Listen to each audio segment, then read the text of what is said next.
que nous aimons tous, c'est notre Dieu au travers de la personne de Jésus. Amen. On en parlait encore avec le frère tout à l'heure, nous ne nous prêchons pas nous-mêmes. Le prédicateur, il passe, mais notre Dieu, il demeure pour toujours et sa parole. Alors on va lire dans l'évangile de Jean, chapitre 6, si vous le voulez bien, ce sera notre lecture de départ. Voilà, c'est...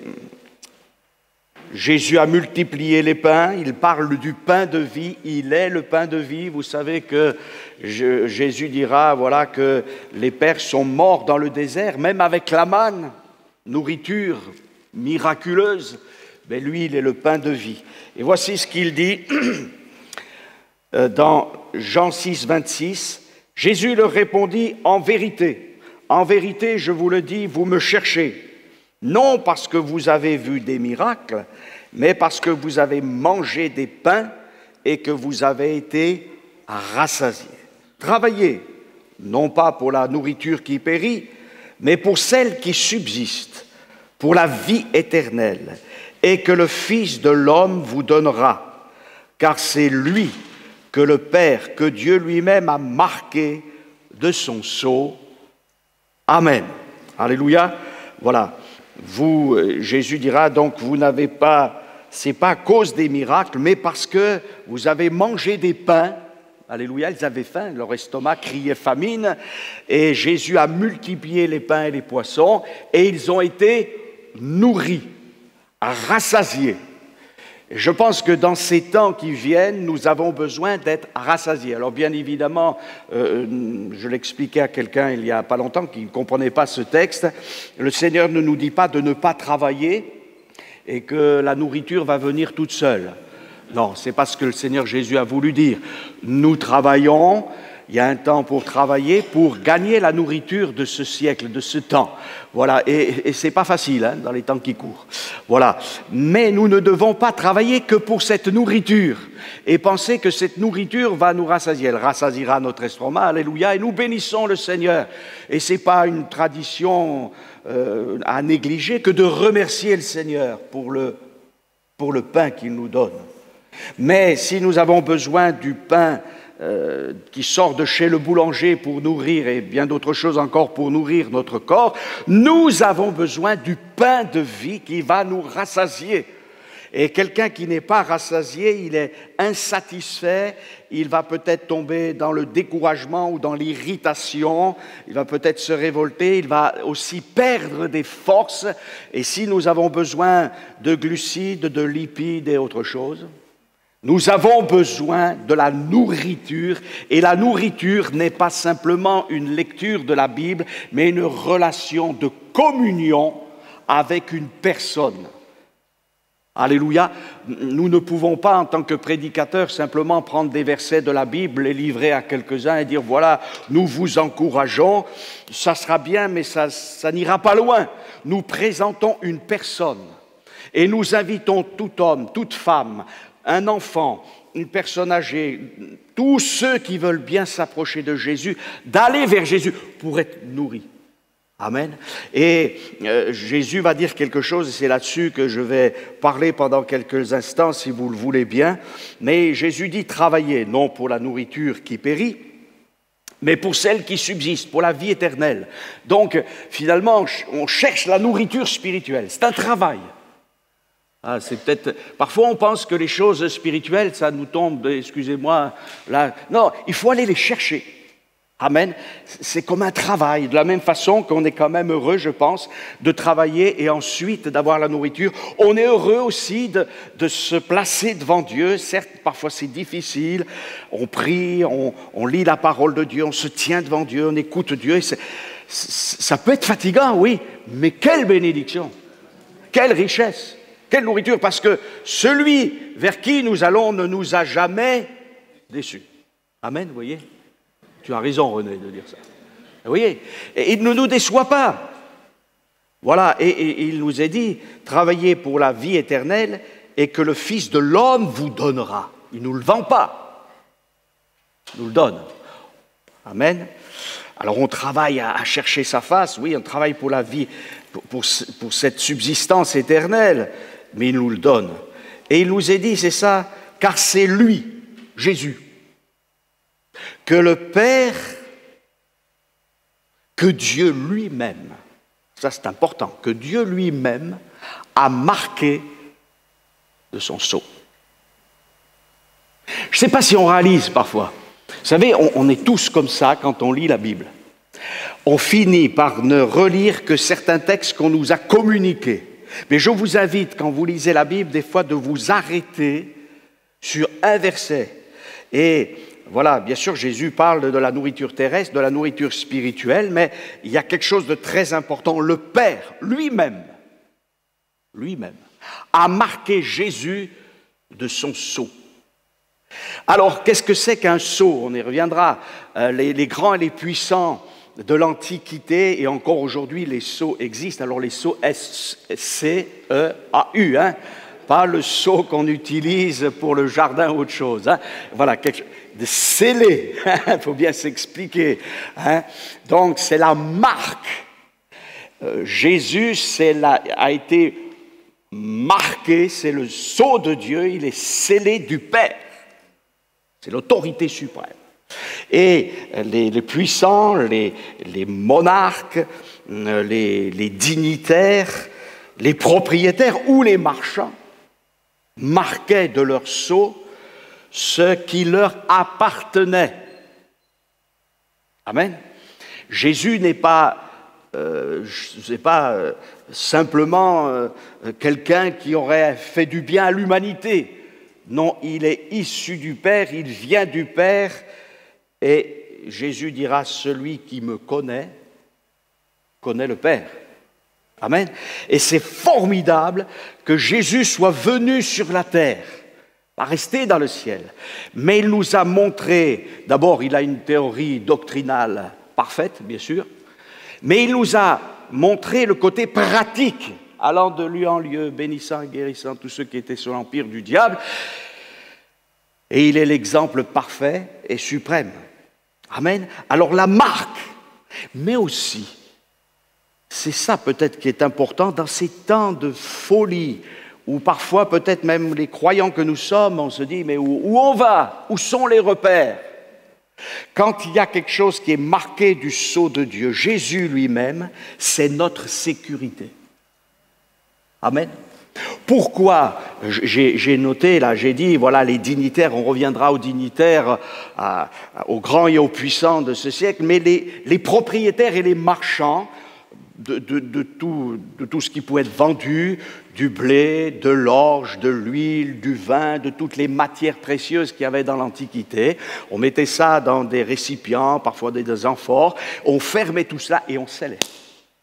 Et on savait, et on sait par l'histoire que même des produits sont venus de très loin et on connaissait le propriétaire, on connaissait d'où venait, et c'était, comme aujourd'hui, authenticité. Alléluia.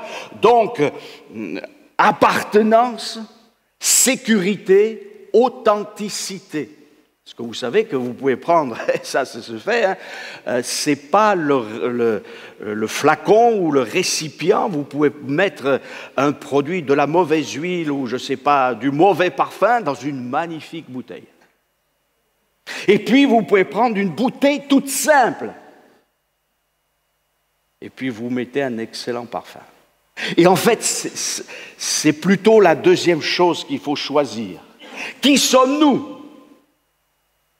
Ce n'est pas grand-chose, et des vases de terre. Mais Dieu a déposé dans ces vases de terre sa gloire et son authenticité. Alors il faut que nous ne regardions point à nous-mêmes, mais à ce que le Seigneur a déposé en nous et la marque qui est la sienne. Alléluia. Alors Jésus n'est pas un marchand pour nous négocier. Il nous a rachetés par son précieux sang pour que nous lui appartenions pour l'éternité.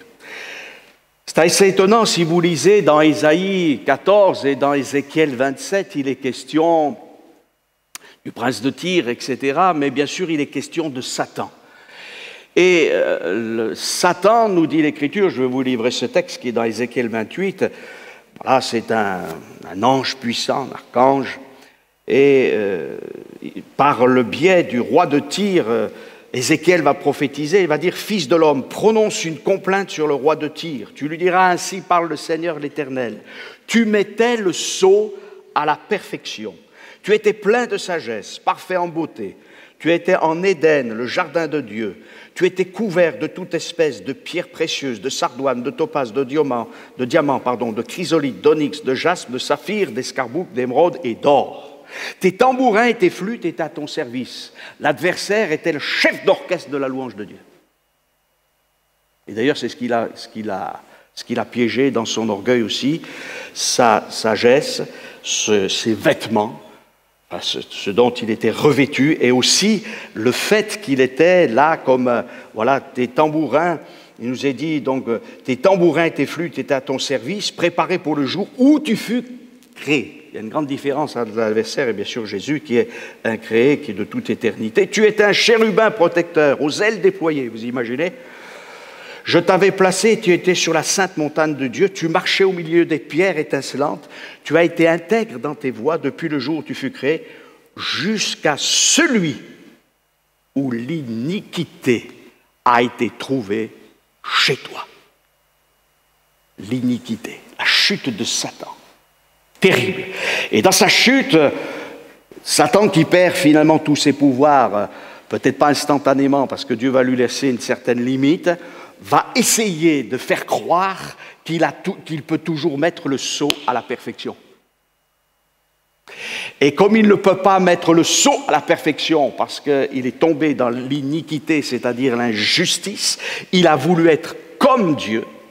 Il va essayer d'entraîner, il va réussir en partie, d'entraîner l'homme, la créature, à l'image de Dieu, pour que cet homme aussi rentre dans la même révolte et cherche à être comme Dieu. Et ça, c'est terrible. Alors, si on s'arrêtait à cela, nos cœurs seraient dans les mois. Nous savons par Apocalypse 13, 14, 16 que l'Antichrist essaiera par tous les moyens de marquer le front, la tête et les mains de ceux qui ne veulent pas du Seigneur. Alors bien sûr, dans ce domaine, il y a beaucoup de choses qui ont été dites et qui sont divulguées sur Internet. Excusez-moi, mais alors bien sûr, il y a toujours ces craintes de tous ces systèmes électroniques et médiatiques, c'est vrai. Mais déjà l'adversaire, et c'est là qu'il faut être conscient, a marqué des millions d'individus, commence à les marquer au-delà de leur corps, dans leur mentalité et dans leurs actions. La première des choses que l'adversaire fait, c'est d'influencer dans la pensée. La marque de l'adversaire dans la pensée. Et notamment le monde occidental qui pense beaucoup le monde occidental.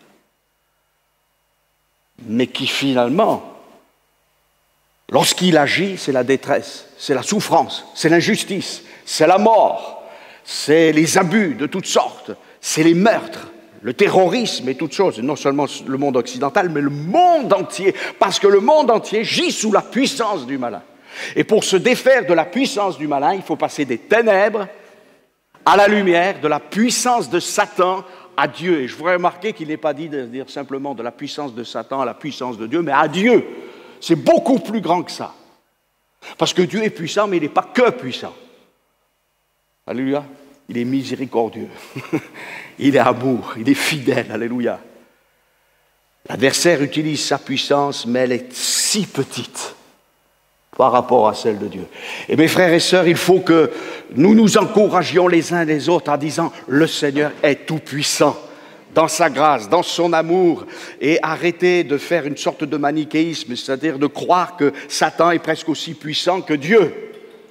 Non, il a été vaincu à la croix du Calvaire. Jésus a dépouillé les autorités et les dominations.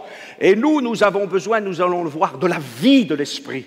Pas simplement de citer des versets bibliques. Bien sûr qu'il faut le faire. Non pas de citer simplement l'Écriture, comme si c'était un talisman, excusez-moi l'expression, superstition. Non, nous voulons nous attacher à l'Écriture, on le verra.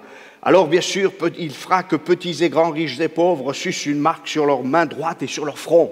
Et nous savons que on veut faire aujourd'hui du transhumanisme. On en parlera bientôt. On fera certainement un thème là-dessus, pour que nous soyons aussi rassurés que Dieu est fidèle et qu'il garde ses enfants.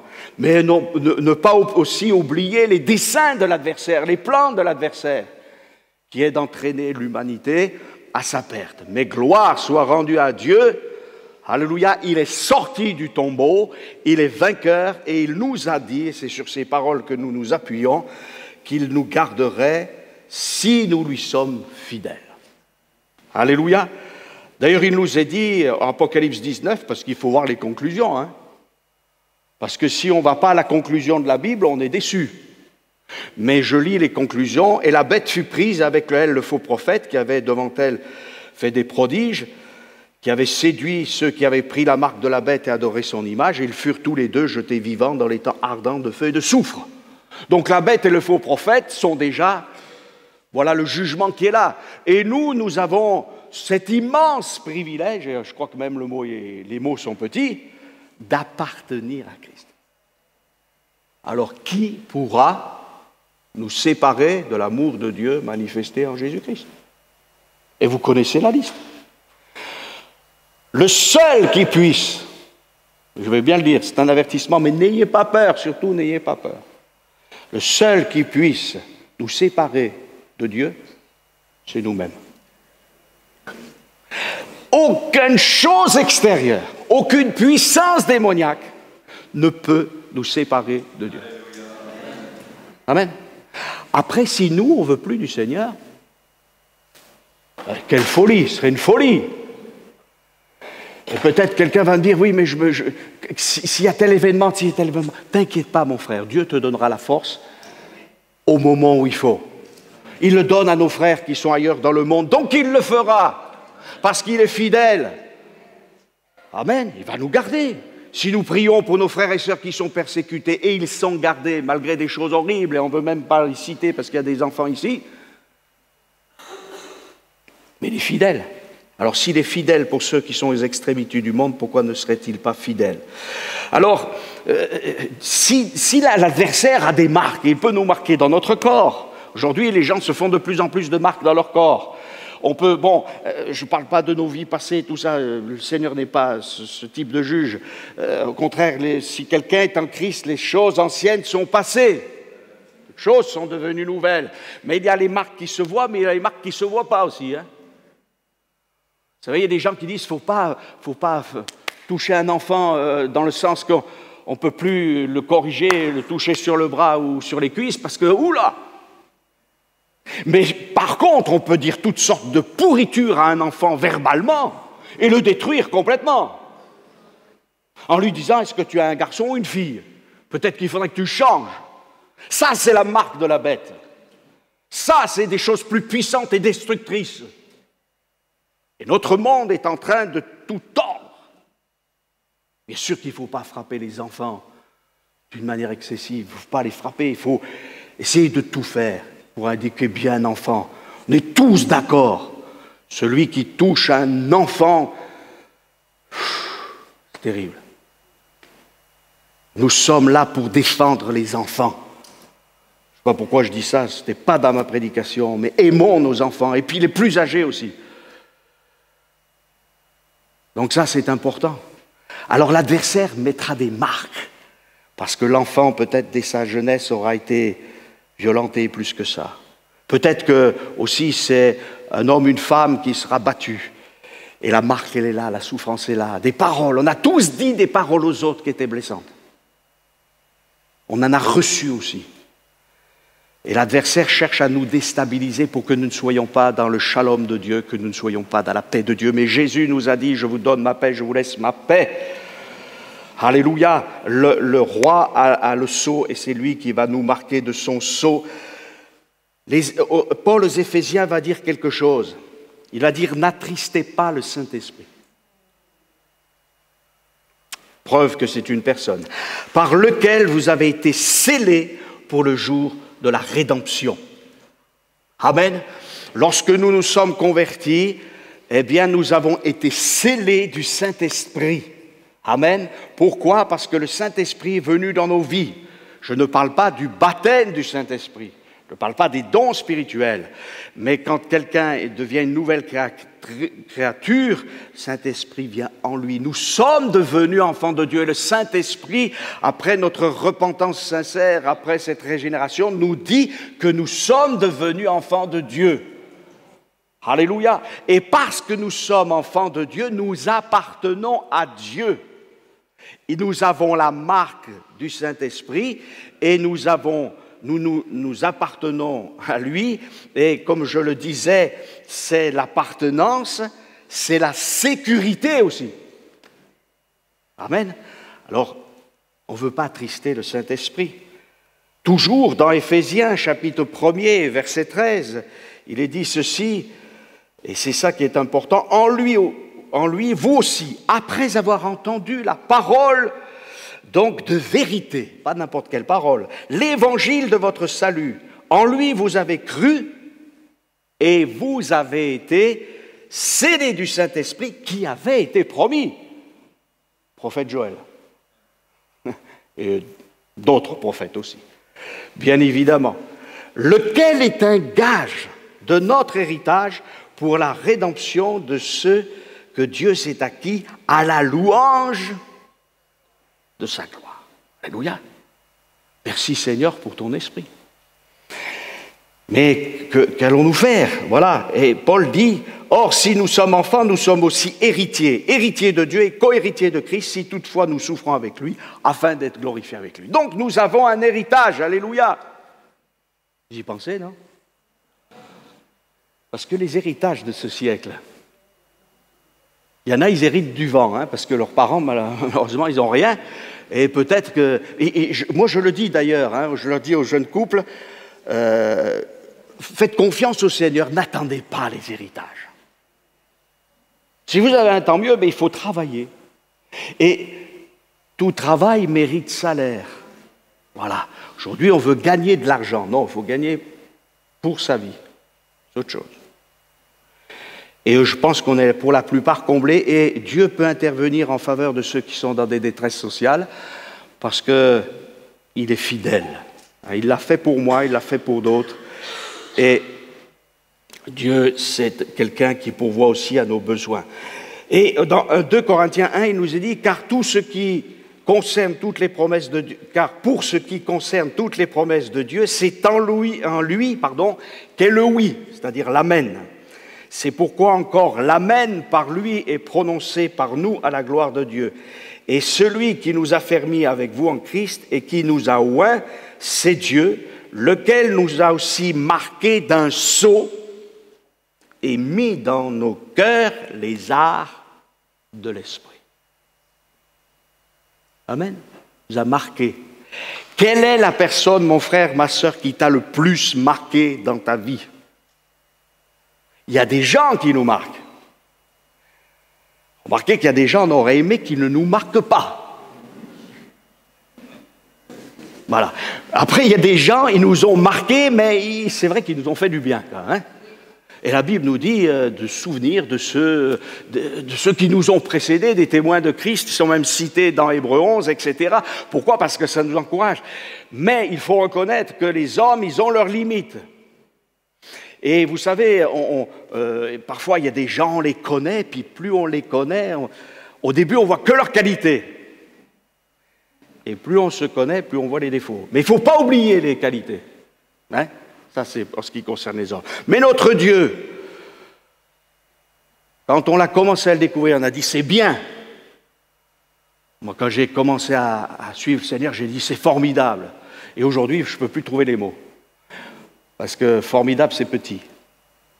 Parce qu'on voit de plus en plus les qualités de Dieu, son amour, sa grâce, sa patience, sa fidélité, et se dit, Seigneur, comment tu as pu supporter l'être que je suis?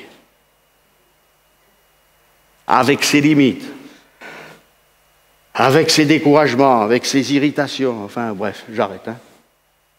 Lui, il est parfait. Et lui, il doit nous marquer. Amen. Il doit nous marquer. Alors les arts, c'est quoi les arts, tiens? Est-ce que c'est un acompte? Non, non, ce n'est pas un acompte, les arts.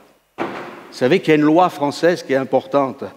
Quand on donne des arts, et un acompte, c'est différent. Parce que quand on donne un acompte, la chose doit se faire. D'accord? C'est-à-dire que si vous payez 20% pour je ne sais pas, pour quelque chose que vous achetez, le vendeur et l'acheteur sont engagés. La chose doit se faire. Les arts, ce n'est pas pareil.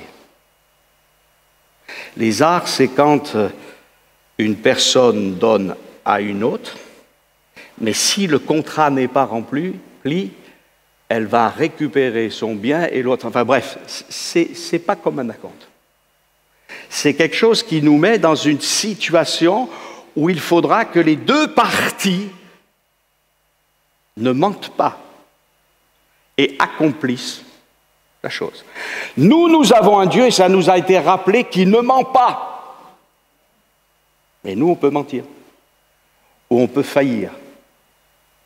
Dieu nous a donné les arts de l'esprit. Mais si nous ne persévérons pas, nous perdons tout. Mais nous ne voulons pas perdre. Amen.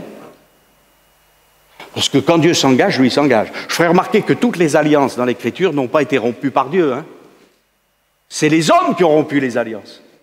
C'est les hommes qui, excusez-moi, divorcent de l'alliance de Dieu. Jamais Dieu n'a dit, mais non, non, non. Mais c'est par son péché que l'homme le fait. Mais justement, si nous avons les arts de l'esprit, quelle est notre relation avec les richesses que Dieu nous a données? Est-ce que nous considérons uniquement en tant que croyants notre salut, je suis sauvé?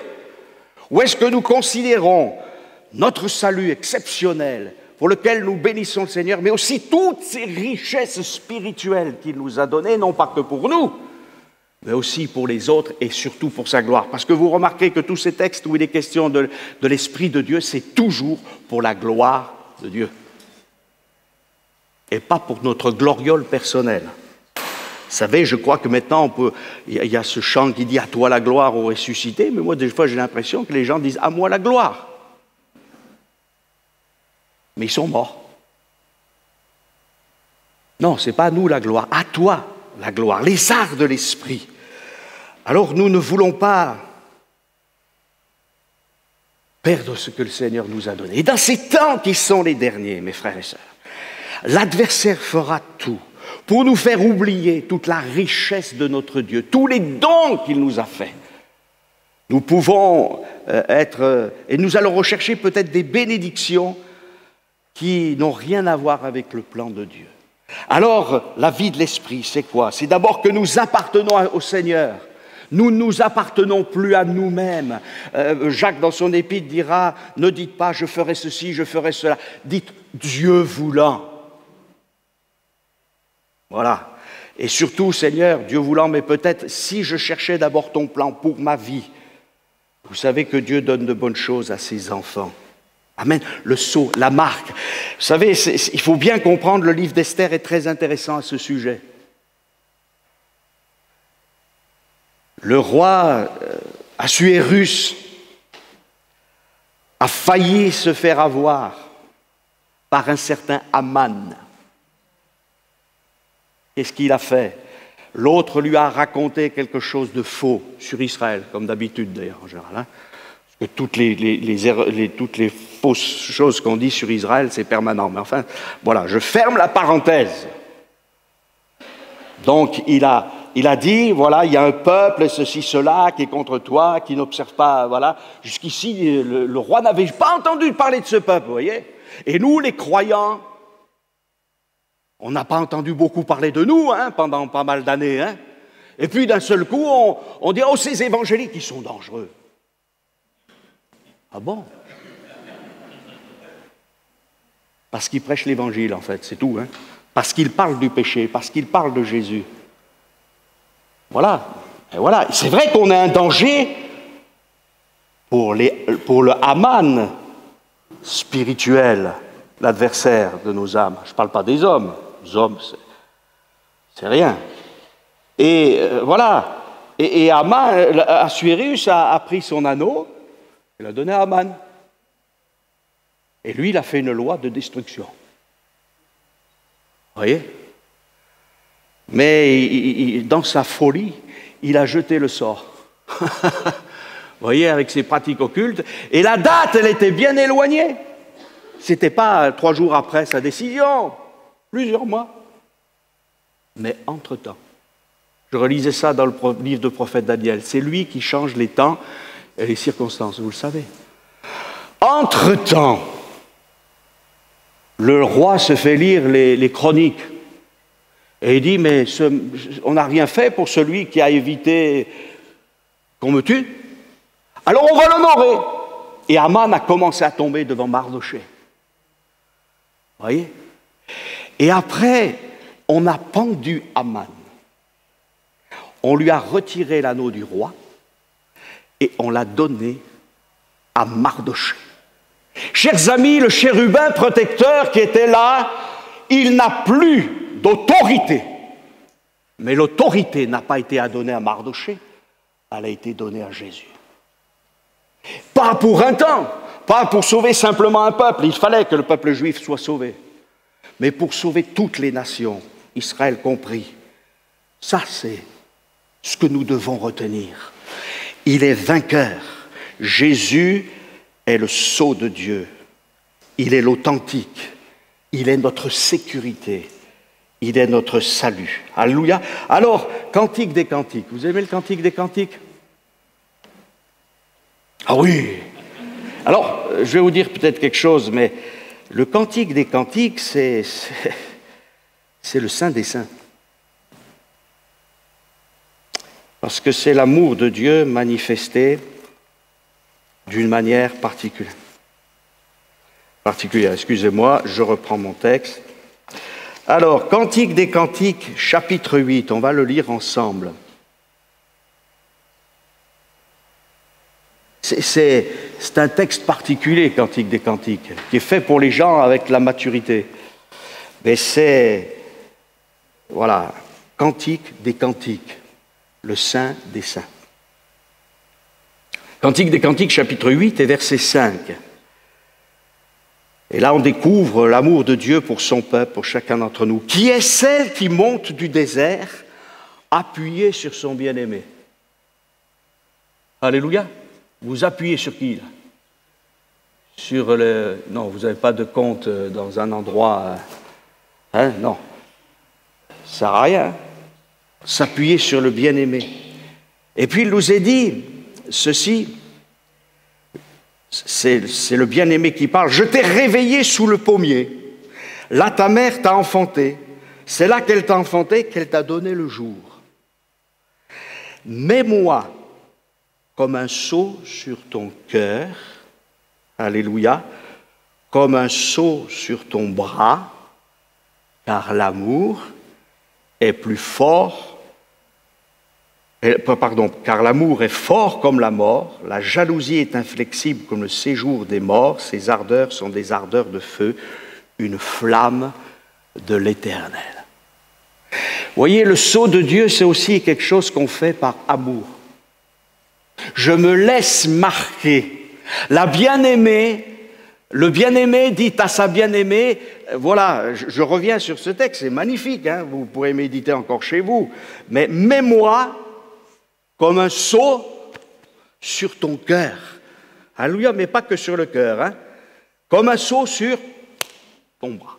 Ça signifie que Dieu va nous marquer dans notre être le plus profond, dans notre cœur, dans notre intelligence, mais il va aussi nous marquer sur nos actions, notre bras.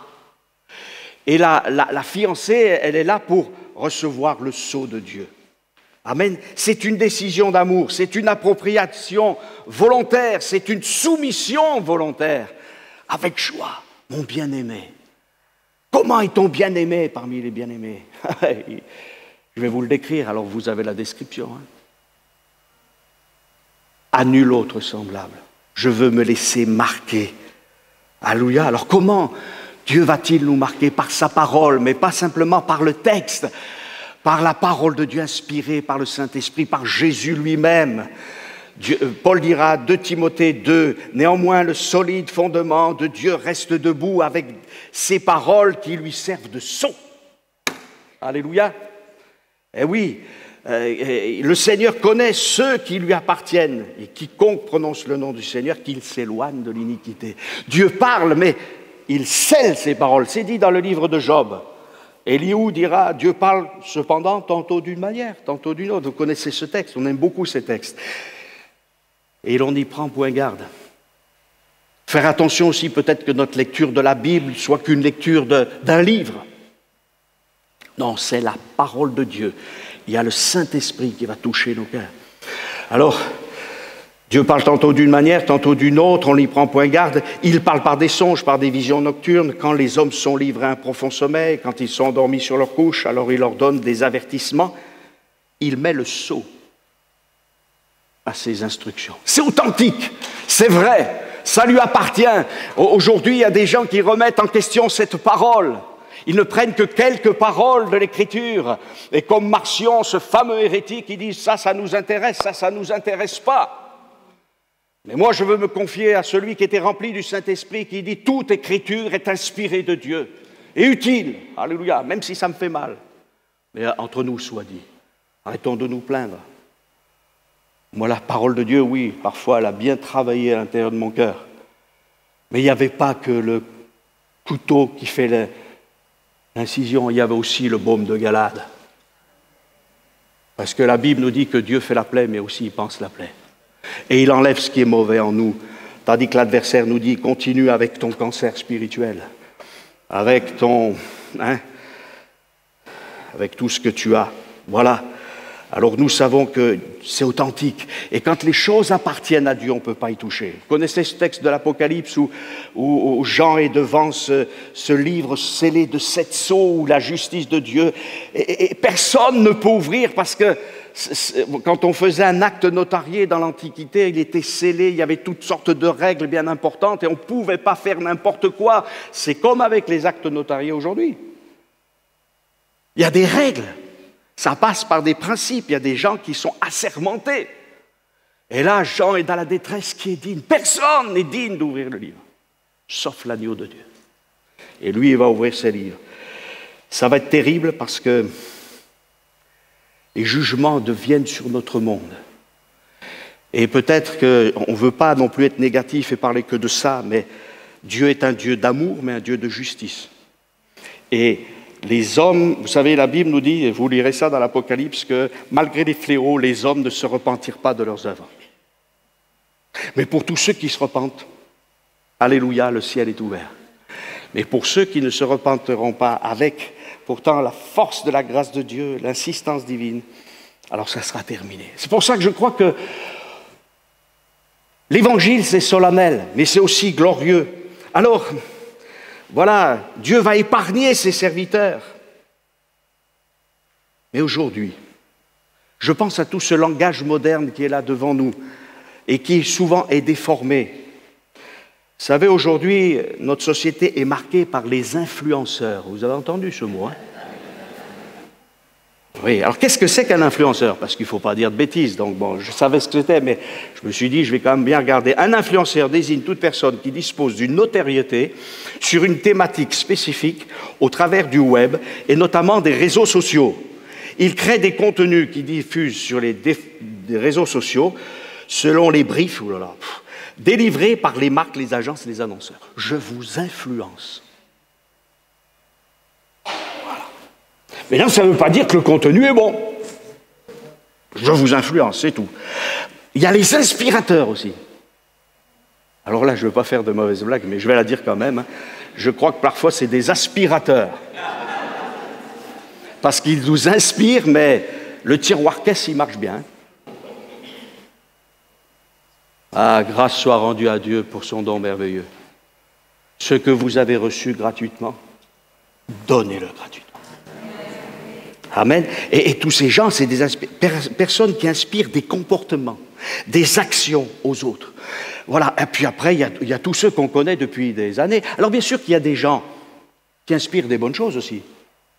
Il y a aussi certainement des influenceurs qui veulent influencer des bonnes choses. Je ne dis pas que sous tous ces mots, il Il n'y a que du mauvais, mais bon, on connaît aussi les mentors, les leaders, les psys, les philosophes, les religieux, des politiques et les faux pasteurs évangéliques.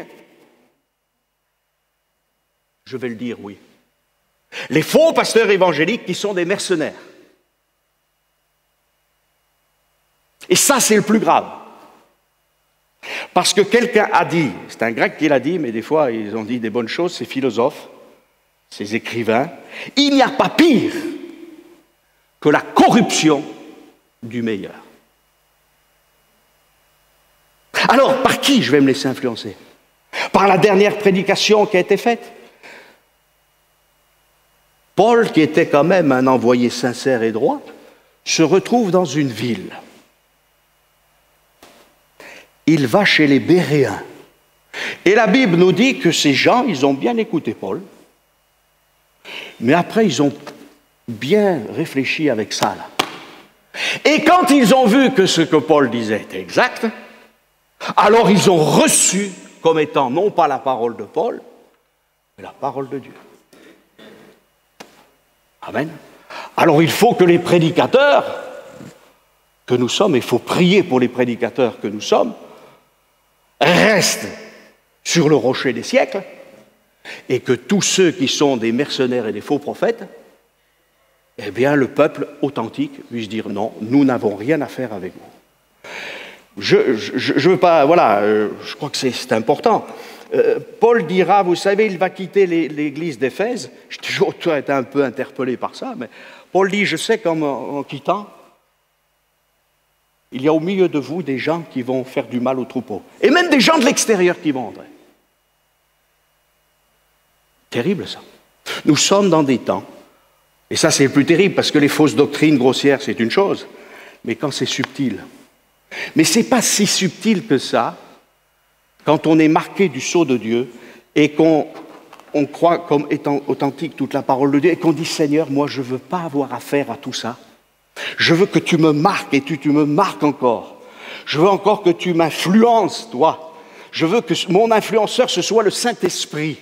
Je veux vraiment la marque de Jésus. Je veux marcher comme Jésus, non pas comme on me propose ici ou là, d'ailleurs des fois à des milliers de kilomètres.